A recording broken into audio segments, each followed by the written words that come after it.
tout ça, en fait, moi personnellement, j'ai pas l'impression d'avoir une double culture française, marocaine, même si bon,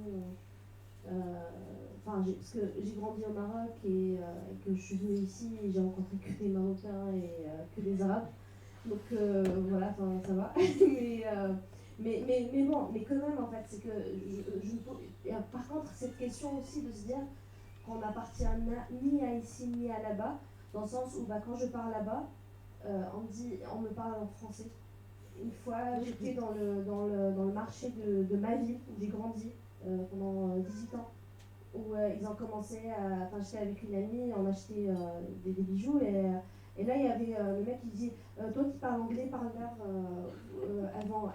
Voilà. Et en fait, moi j'étais choquée et j'allais très mal en fait parce que de me dire est-ce que. Et puis après aussi les remarques de ma famille, même si je garde, enfin, je parle darija, je parle arabe, enfin marocain très bien et tout, mais cette question d'en fait, la France t'a changé en fait. C'est toute cette question de, en fait, voilà, je suis partie, mais en fait je me dis, c'est pas une question de la France ou c'est pas une question d'être ici ou là-bas, je pense que c'est aussi une évolution de vie. Euh, voilà, une évolution par rapport à plein de choses. Et je rencontre aussi des Marocains qui sont là-bas, qui me ressemblent et avec qui on se comprend. Et voilà, totalement. Puis la question du couscous, je relate totalement. On avait du couscous chaque vendredi, on n'en mangeait pas. Moi, je n'en mangeais pas. C'était pas possible. Mais maintenant, ça me manque du coup, j'y vais de manger. Bon, moi j'adore le couscous par contre. J'aime bien la rasbonne aussi, le cachit aussi, j'aime bien. Bon, non mais j'aime bien bouffer. Mais en tout cas, je voudrais juste revenir sur cette notion de double culture, c'est ce que Sarah disait tout à l'heure. Donc là, pour parler vraiment en tant que rebeu, donc française d'origine maghrébine, en France, le problème, il n'est pas dans le fait d'avoir deux cultures, parce qu'on le voit bien avec tous nos copains, copines qui sont d'origine polonaise, d'origine allemande, d'origine anglaise. Et c'est ce qu'on explique un peu dans le bouquin. Quand on est à l'école et que le papa ou la maman est anglais, c'est tout de suite ah mais c'est génial, mais Teddy, mais parle-nous donc un peu. Teddy, c'est un peu putain, mais parle-nous un peu anglais alors, Peter. C'est très beau l'accent de ta maman, ça. C'est Jane Birkin. Et nous, c'est allez, applicabile. Ouais. Déjà, c'est quoi cette langue? Et à aucun moment, on nous demande on valorise cette langue à l'école. Moi, jamais, j'ai 38 ans, et quand j'étais enfant, on m'a jamais dit alors Salima était bilingue kabyle, c'est génial. Mais alors, tu peux nous dire Azoul, tu peux nous dire un peu des mots, jamais de la vie. Encore moins pour l'arabe, ou autant en tout cas, encore moins pour le bambara, encore moins pour le soninké, encore moins pour toutes les langues d'Afrique en général. Et le problème, il est vraiment dans la disqualification de la culture maghrébine française. C'est pas le fait d'être déchiré, voilà, entre deux langues, etc. Et le problème, il n'est pas là. Il est vraiment dans le fait d'appartenir au camp de l'ennemi de l'intérieur et donc de toujours devoir effectivement faire montrer patte blanche en disant non, non, moi je suis un évolué, hein, et moi je suis bien intégré ici, je parle parfaitement la langue de Molière, j'ai une très bonne note à l'école. Et donc c'est vraiment ça l'idée, c'est-à-dire que notre culture est disqualifiée et donc c'est pour ça on est amené en tout cas à vouloir s'en détacher, s'en défaire pour pouvoir être du bon côté de la disqualification. Et c'est ça qui est extrêmement violent et c'est ce qu'on découvre pour certains à l'âge adulte en se disant mais d'ailleurs là-dessus il y a plusieurs bouquins en ce moment qui sortent sur cette question, c'est j'ai grandi dans la haine de moi ou en tout cas dans le déni de ma culture et dans l'ignorance de ma culture. Donc c'est extrêmement violent. Après, c'est un peu l'héritage colonial en fait. Il faut dire qu'aujourd'hui, c'est le colonialisme. Tous ces pays où les cultures sont disqualifiées, c'est les pays qu'on a essayé d'effacer. Il y a eu aussi des génocides culturels vraiment à grande échelle pendant des années et des années, et qu'aujourd'hui, voilà, être anglais ou les Anglais aussi ne sont pas mieux que les Français, ils ont fait aussi des horreurs dans le monde et voilà, ils ont fait beaucoup plus que la France même. Mais du coup, voilà, en fait, c'est juste se rappeler, en fait, on nous rappelle à chaque fois qu'on est les enfants de la colonisation, qu'on est des sous-humains, qu'on est ces personnes qui sont là juste pour travailler, pour être au service en fait des autres, et qu'aujourd'hui on vit encore dans ces rapports de force qu'on le veuille, et du coup, à travers la culture, à travers la langue, à travers tout ce qu'on nous impose. Et puis après, heureusement qu'on est là, qu'il y a plein d'autres personnes qui font du bon boulot, qui peuvent revendiquer tout ça et être fiers en fait, de nos cultures. En fait. Moi, j'ai une anecdote par rapport à la langue. Donc encore une fois, moi j'ai grandi au Maroc, j'étais à la maternelle au Maroc. Et ça, c'est un des premiers souvenirs que j'ai, et c'est un truc que je raconte tout le temps parce que c'est quelque chose qui me choque jusqu'à aujourd'hui.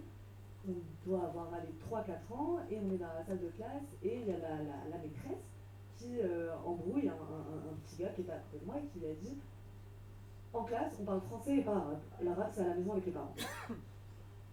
Et on n'était pas dans une école française, ce qu'on appelle la mission française, donc la mission éducation française. Et ce qui est fou aussi au passage sur l'appellation. Mais voilà. Donc voilà, c'est la mission française. Donc je n'étais même pas à la mission française. C'était même pas une école de la mission française. C'est une école qui suit le programme marocain. Et donc du coup, j'avais des cours de maths en arabe et en français. Mais quand tu es dans les plus petites classes, il n'y a pas de distinction entre les cours en arabe et en français. C'est juste, tu es là et tu vibes avec les autres enfants et puis c'est tout. Et là, on nous imposait de parler en français. Et je pense aussi que j'ai certaines lacunes, même dans ma langue maternelle, à cause de ça. Et en tant que quelqu'un qui a grandi au Maroc. Il y a certains termes, par exemple, certaines tournures de phrases que je n'utilise pas parce que je sais très bien que ça va me coller justement cette étiquette de Robi. Parce que même quand on est dans une grande ville, par exemple au Maroc, il y a ce truc-là de se coller aux critères des colons, en fait. Bien parler français, ne pas avoir d'accent, utiliser le moins de mots en arabe quand tu es devant les gens de la société, si je peux dire.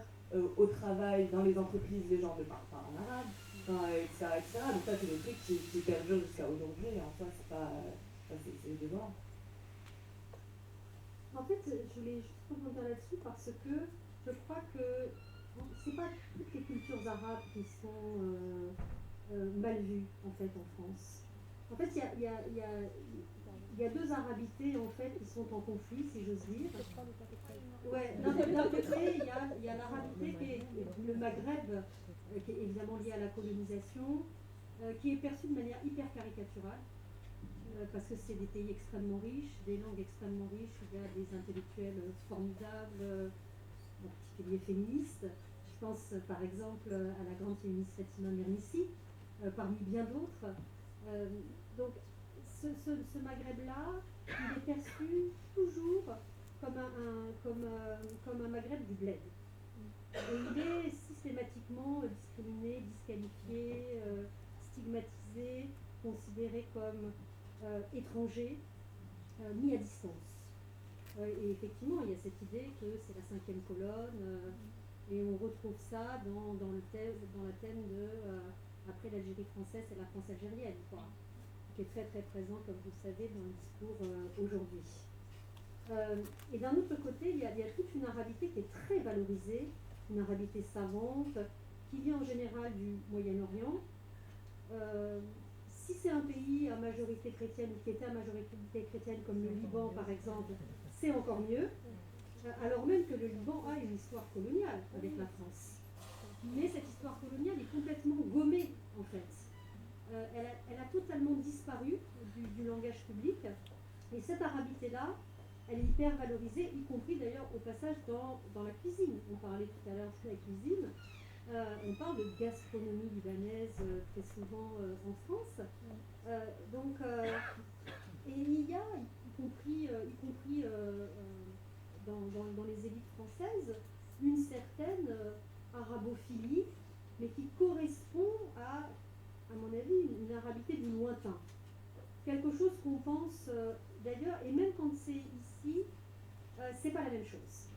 Et évidemment, ça c'est le choc colonial qui a arasé une grande partie de ce qu'étaient les cultures maghrébines, et même à l'intérieur des cultures maghrébines, en fait, il y a des différences extraordinaires. Enfin, quand on est à Fès, qui est quand même une des plus belles villes, qui a donné naissance quand même à la première université de l'histoire du monde. Fondée par une femme. Fondée par une femme en plus. Fondée par une femme, et où d'ailleurs il y a une ouverture à la théologie des femmes. C'est le sultan Mohamed V qui a fait ça. Exactement.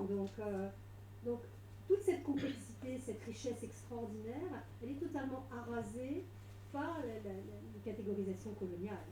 Et c'est ça qu'il faut qu'on retrouve aussi, parce que cette identité qu'on recherche, on doit la trouver aussi là-dedans, dans cette richesse extraordinaire qui n'existe plus, dont on ne fait pas le récit.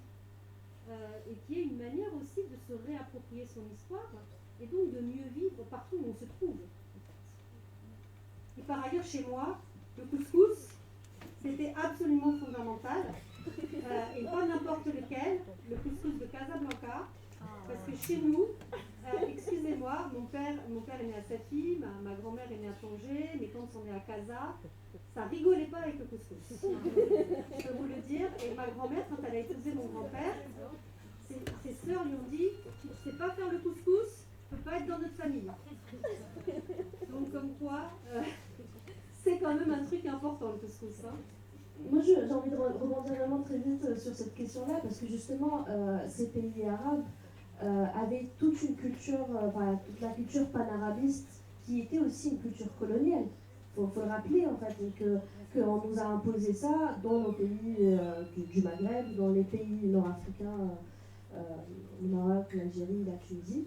Et qu'aujourd'hui, pendant des années, par exemple, il y avait des professeurs d'arabe qui venaient d'Égypte ou de Syrie pour enseigner l'arabe dans les écoles marocaines ou algériennes ou autres.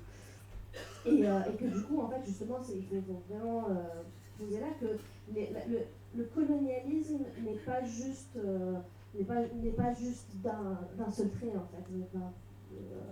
Voilà, c'est pas que l'Occident. Et puis après aussi, en parlant de colonialisme, il y a aussi cette question que moi je me suis beaucoup posée, c'est que ici en France on parle beaucoup de mouvement décolonial, on parle beaucoup de ça.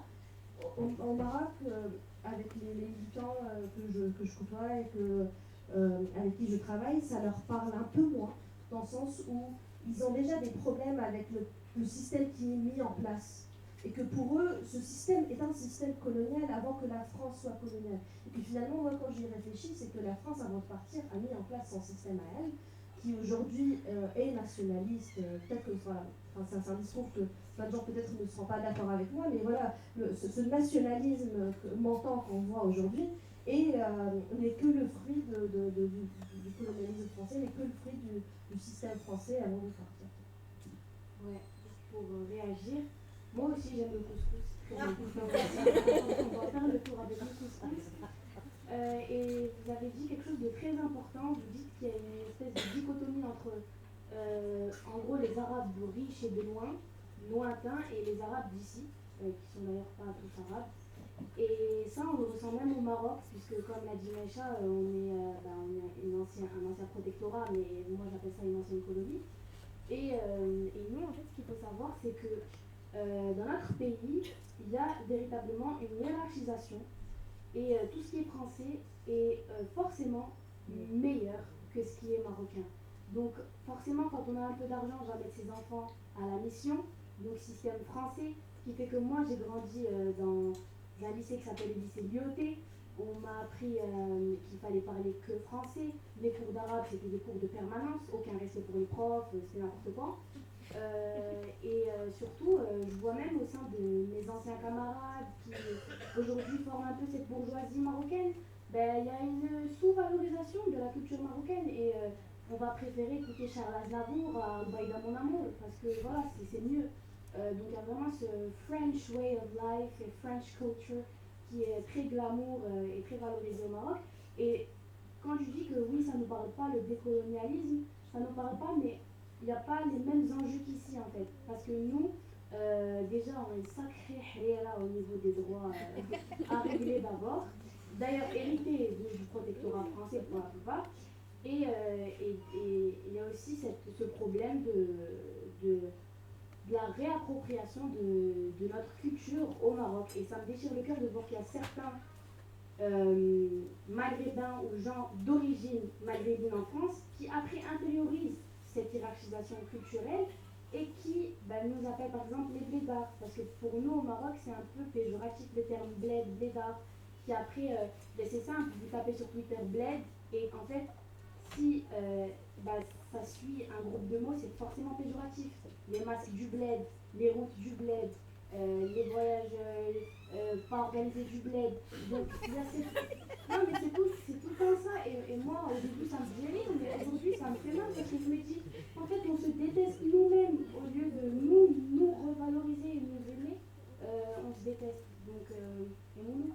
Et il y a un autre truc aussi, quand on dit que tout ce qui est français est mieux et plus valorisé, même au sein des entreprises par exemple, les gens qu'on va engager, on va préférer engager par exemple des Français qui viennent d'ailleurs pour apporter, je sais pas, et les Marocains qui sont là sur place, c'est soit on va pas faire l'effort de les chercher, soit on va mettre un stop direct, parce qu'on va se dire, bon, un Français il a forcément soit plus de connaissances, soit plus de professionnalisme, soit machin, non mais les Marocains ils sont lents, ils n'aiment pas travailler, venant de la bouche de Marocains.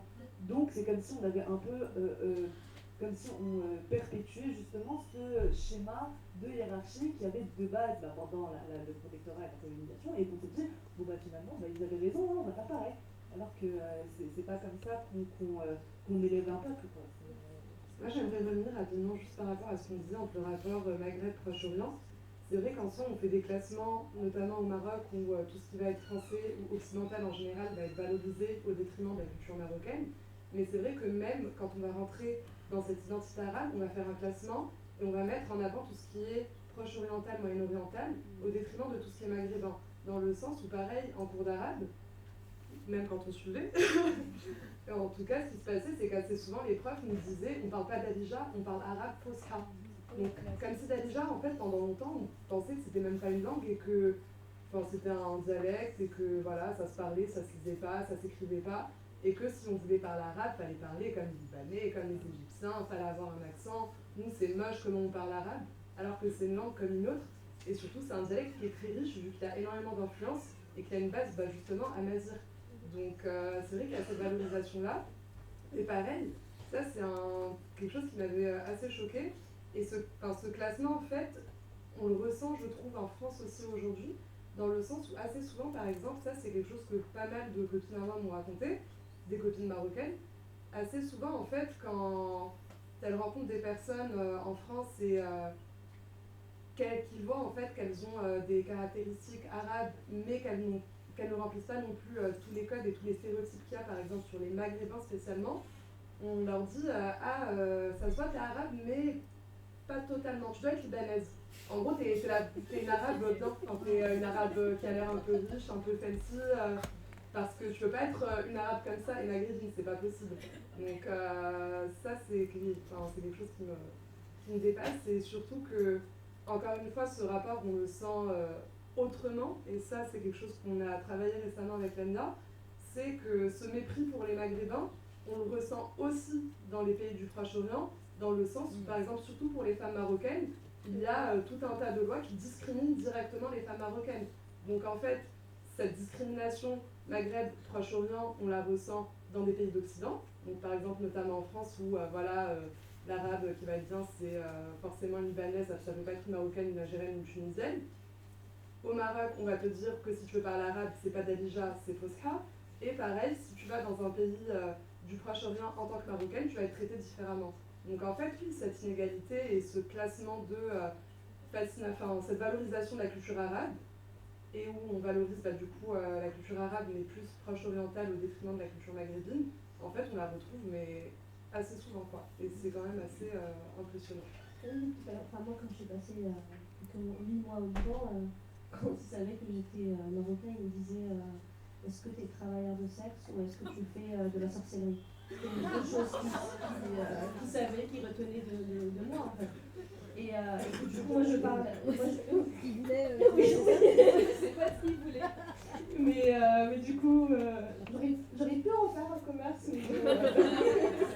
Non, mais je crois que là, c'est quelque chose de très important, effectivement, parce que au Proche-Orient, il y a une très grande fantasmagorie autour de la femme marocaine. On ne sait pas ce que c'est la femme marocaine, parce qu'il y a des femmes marocaines. La femme marocaine, ça n'existe pas, c'est comme les licornes. Il y en a plein. mais il y a une très très grande, une très très grande fantasmagorie autour de ça, qui est très ancienne en fait, historiquement, et qu'on retrouve par exemple dans le film Much Love, d'une manière très évidente. Parce qu'il y a cette sexualisation, cette érotisation des femmes marocaines dans tous les pays de Proche-Orient et de la péninsule arabique. Mais plus largement, je pense que retrouver l'histoire des pays, c'est très important. Et comme l'autre mot important après identité, c'est féminisme, je crois aussi qu'il y a une grande nécessité maintenant à faire l'histoire du féminisme dans ces pays, qui est une histoire qui se passe exactement en même temps que les mouvements féministes dits occidentaux. Les féminismes orientaux naissent dans la même chronologie, c'est-à-dire dans le 19e siècle, aussi bien en Tunisie, en Turquie, en Égypte, en Syrie, etc. Et cette question du féminisme endogène, qui est dans une conversation avec les autres, parce que les mouvements féministes ne se parlent jamais qu'à eux-mêmes, ils parlent à plein d'autres courants d'influence, etc. Mais il y a vraiment urgence, en fait, surtout parce que, comme tu le disais tout à l'heure, le climat n'est pas serein. Il y a urgence à rappeler que le féminisme n'est pas occidental, que le féminisme, il est de partout et qu'il émerge à un moment où les femmes, partout dans le monde, sont lasses de la domination masculine et qu'elles veulent secouer ce joug. Et mettre en avant les grandes figures du féminisme oriental, les Tunisiennes, les Égyptiennes, les Algériennes, les Marocaines, et bien d'autres, les Syriennes, les Irakiennes, c'est extrêmement important. Parce que sinon on reste dans cette dualité qui nous oppose, alors que nous avons besoin, je crois, de solidarité, de sororité. Selon vous, justement, en parlant de féminisme, selon vous, en quoi revendiquer son identité nord-africaine, c'est devenu aujourd'hui une forme de féminisme ou d'activisme?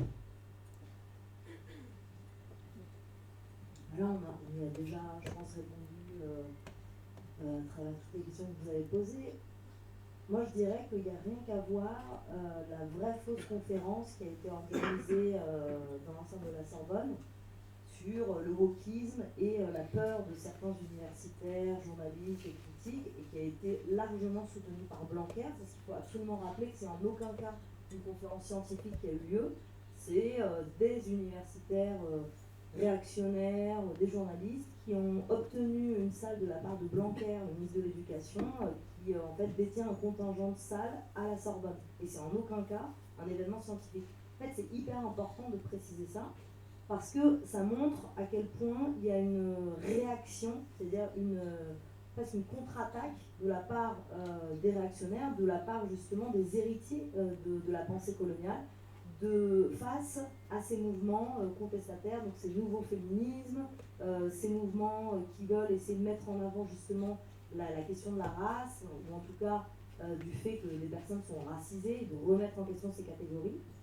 Et dire aujourd'hui qu'on est une femme d'origine maghrébine et vouloir défendre le fait que, ayant un certain corps qui est héritier de la colonisation, ça nous met dans des situations de discrimination, de stéréotypes, et ça nous enferme, c'est clairement de l'activisme. Pour moi, c'est pas du tout simplement des questions identitaires de oui, mais moi, mes parents, ma vie, mon œuvre. C'est au contraire essayer de faire émerger une parole collective. Et on voit bien qu'il y a une résistance. C'est pour ça que je parle de ce vrai faux colloque.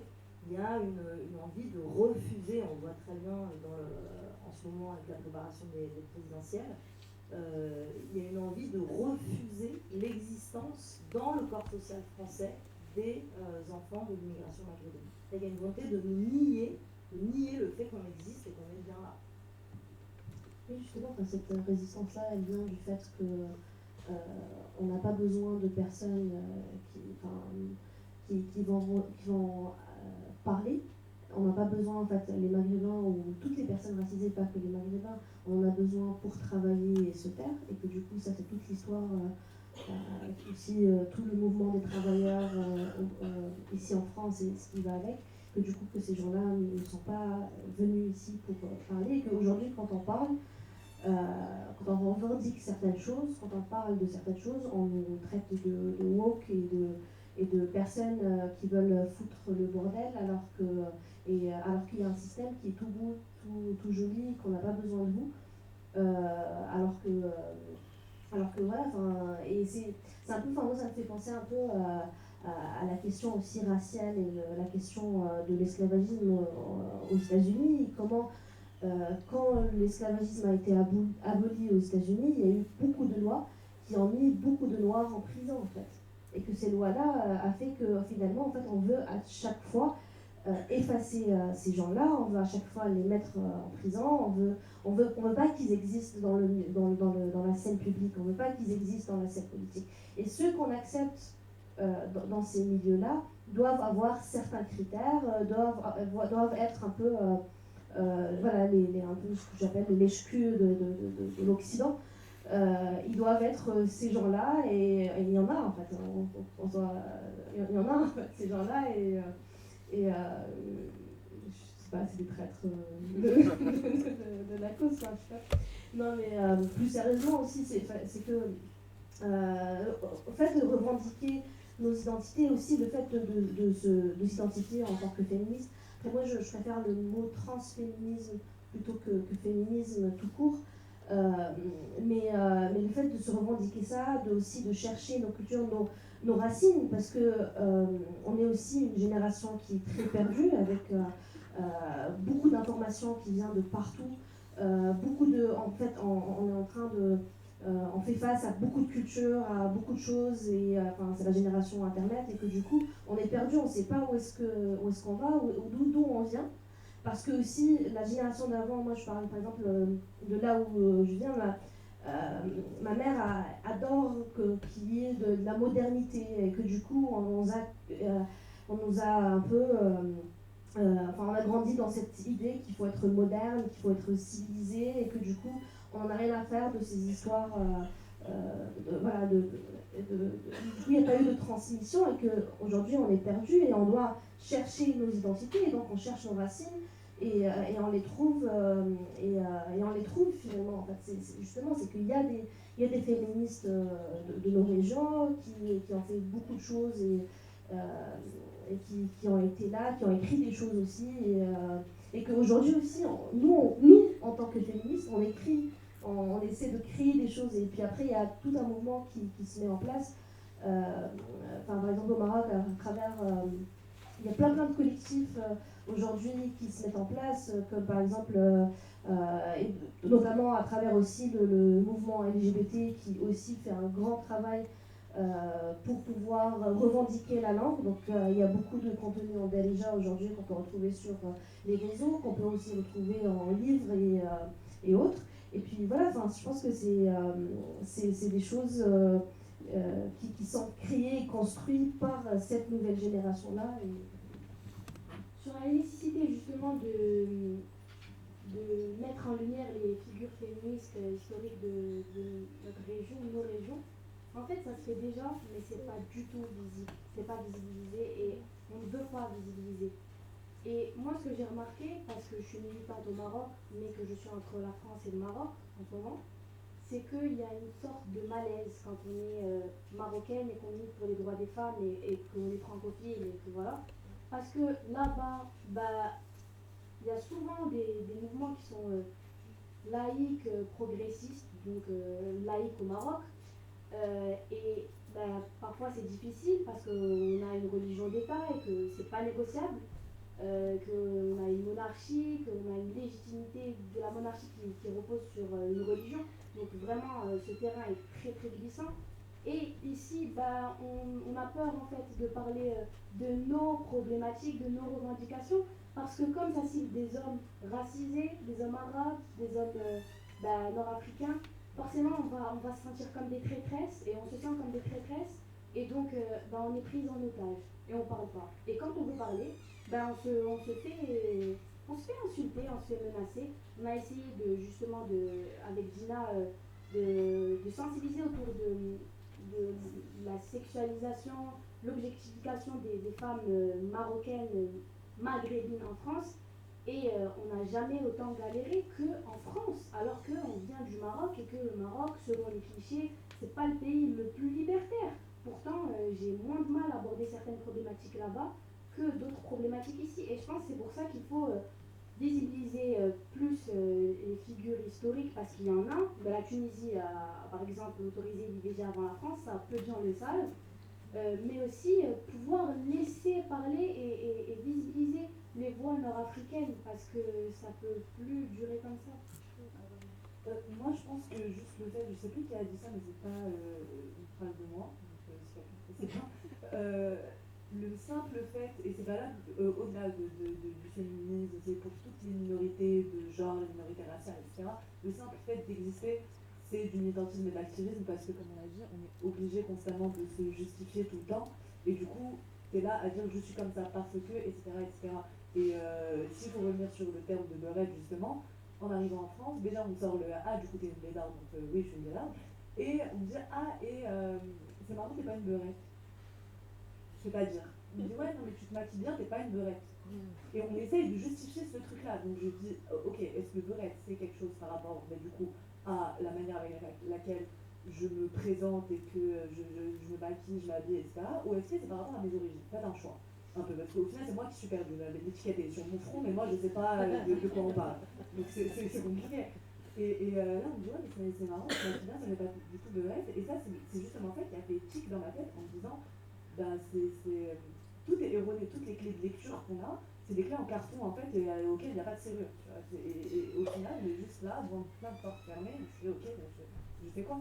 Et c'est ça qu'il faut se dire, c'est juste par le fait de sortir dans la rue et marcher et se montrer tel qu'on est, c'est un combat à part entière. Et je parle même pas du fait de rentrer dans une discussion avec quelqu'un et te présenter, ça c'est une deuxième étape du combat. Mais nos simples existences, c'est de l'activisme. Bah justement, je vais rebondir par rapport à ça, par rapport au terme beurette, et aussi par rapport au fait que, comme tu disais, on n'arrive pas à le définir, c'est un terme aussi qui se modifie énormément et qui évolue constamment. Dans le sens où, comme tu as dit, voilà, pendant longtemps, on pensait que les beurettes, c'était des filles qui se maquillaient de façon vulgaire ou autre. Sauf qu'aujourd'hui, en fait, ça évolue dans le sens où nous, on a recueilli un témoignage quand on a écrit notre tribune par rapport à ça. Il y avait un témoignage qui disait justement, c'était du coup une fille d'origine maghrébine, marocaine, qui disait qu'une fois s'est fait traiter de beurette parce qu'elle était avec un ami à elle, qu'elle essayait d'ouvrir en fait une bouteille de vin et je pense qu'elle l'a mal ouverte. Et du coup, la personne avec qui elle était la regardait et était en mode tu sais pas ouvrir une bouteille, de toute façon t'es qu'une beurette quoi. Dans le sens où en fait aujourd'hui on nous donne tellement l'image de femmes arabes oppressées, qui doivent être libérées, qui doivent être délivrées, qu'aujourd'hui en fait une femme arabe établie en France, enfin, qui habite en France, qui fait des choses qui ne correspondent pas à ce qu'une femme arabe est censée faire, par exemple, j'en sais rien, sortir en jupe ou fumer, ou avoir un copain ou X ou Y raison, ou bah, dans le cas, par exemple, ouvrir une bouteille d'alcool, bah, de facto, c'est une fille qui essaye de sortir des codes qu'on lui a imposés, qui essaye en fait de fuir son identité, qui se donne un air, et du coup c'est une beurette, parce qu'en fait c'est une femme qui essaye de faire quelque chose qui ne lui correspond pas, et, mais en fait elle ne restera qu'une arabe. Donc c'est comme ça que c'est vu en fait aujourd'hui. Donc en fait maintenant une beurette c'est tout le monde, c'est une femme arabe qui habite en France. Ça, je pense que c'est important de le préciser, qui essaye de vivre une vie en fait normale et qui ne remplit pas ces codes-là de femmes arabes oppressées, etc., Ce que etc. je voulais aussi rajouter, et ça rejoint ce que tu dis, c'est qu'il y a vraiment une obsession en France de certaines personnes, qu'on ne va pas nommer, il y a cette obsession de nous émanciper. Donc forcément, quand on va parler des droits des femmes, par exemple au Maroc, ben, on va vouloir, moi, me dicter le parfait moyen de m'émanciper en tant que femme marocaine vivant en France, alors que le mec il sait même pas de quoi il parle.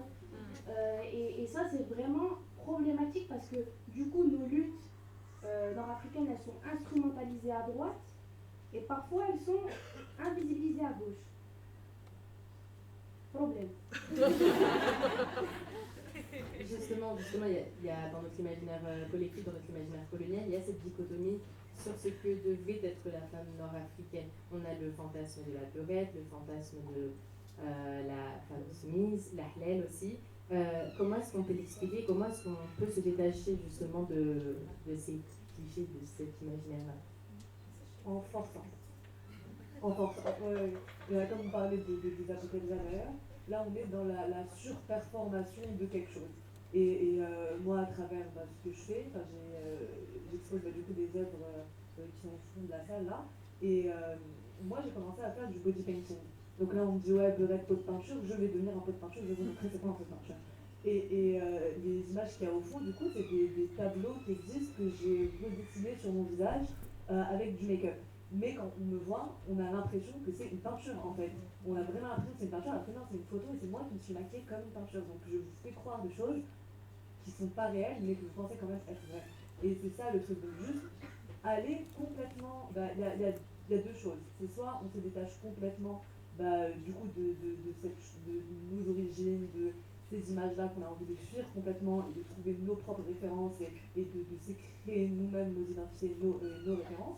Et il y a ce truc-là dans le premier cas, il y a le danger du coup de pouvoir se perdre et d'invisibiliser sa réelle culture et notre identité première et nos origines. Et de l'autre côté, on a du coup le cas par exemple d'Isabelle Telja où elle joue de la réappropriation politique du terme de beurette en surperformant tous ces codes-là d'hyperféminisation, d'hypersexualisation de la femme maghrébine et qui marche à 2000%, ou moi par exemple qui me transforme littéralement en peinture et pas peau de peinture. Parce que la peinture c'est liquide et je suis assez solide comme personne.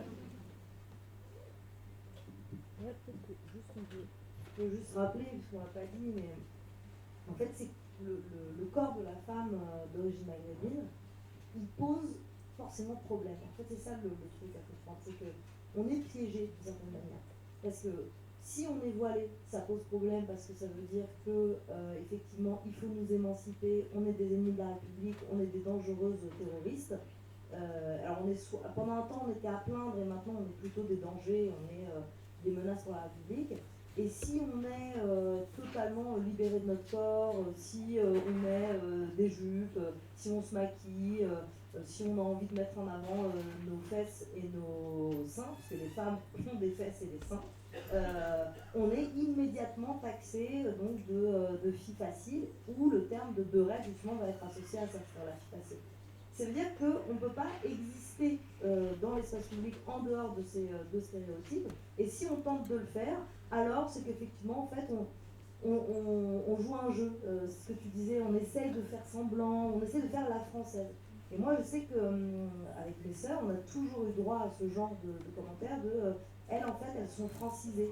Et on ne comprenait pas ce que ça voulait dire. Et en fait ça veut dire t'es ni voilée, ni hyper pépette, et donc tu ne peux pas être juste une robeuse. C'est-à-dire que c'est forcément un jeu que tu joues, en tout cas notre corps, il est nécessairement ausculté, surveillé, contrôlé, et il prête à discussion en tout cas. Et c'est surtout aussi qu'il y a des codes de beauté qui sont calqués aussi, dans le sens où, il me semble que c'est Lisa Boutaja justement qui l'avait dit dans une interview. Elle disait, par exemple, une femme blanche qui va mettre des cuissardes, c'est chic, c'est élégant, etc. Lisa Boutaja qui va mettre des cuissardes, c'est vulgaire, de facto.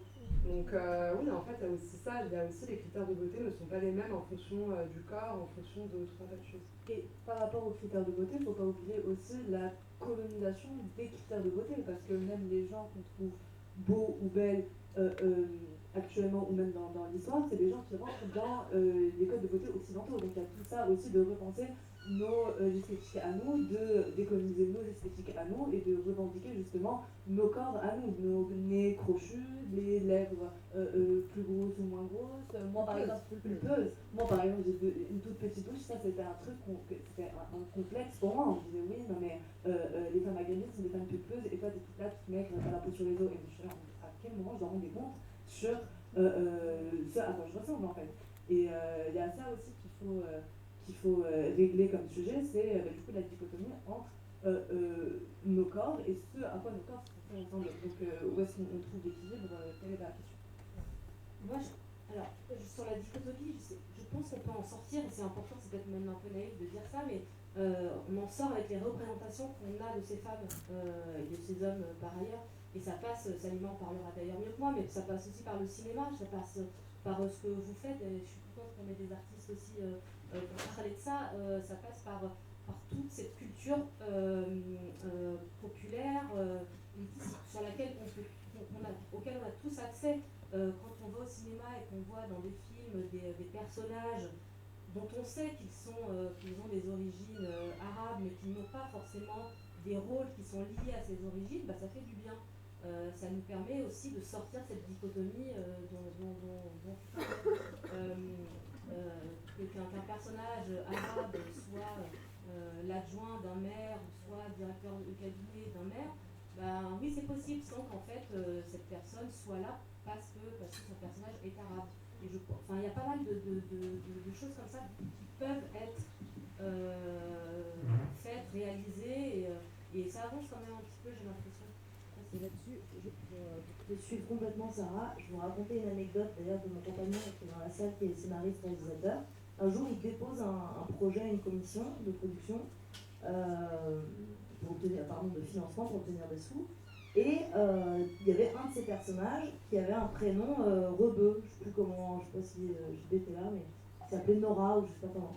Et on lui dit, et par contre, toute l'histoire n'avait rien à voir avec le fait que le personnage était rebeu. Juste, elle s'appelait Nora, elle était rebeu, c'est tout. Et là, on se met à lui poser des questions sur les enjeux narratifs du fait qu'elle s'appelle Nora. C'est-à-dire, on lui dit, ah oui, mais notre personnage s'appelle Nora, mais on ne comprend pas. Alors, elle a peut-être un problème avec son père, elle a peut-être un problème avec... Ben non, c'est pas ça. Son problème, c'est que c'est le jeu de foot, je sais pas quoi.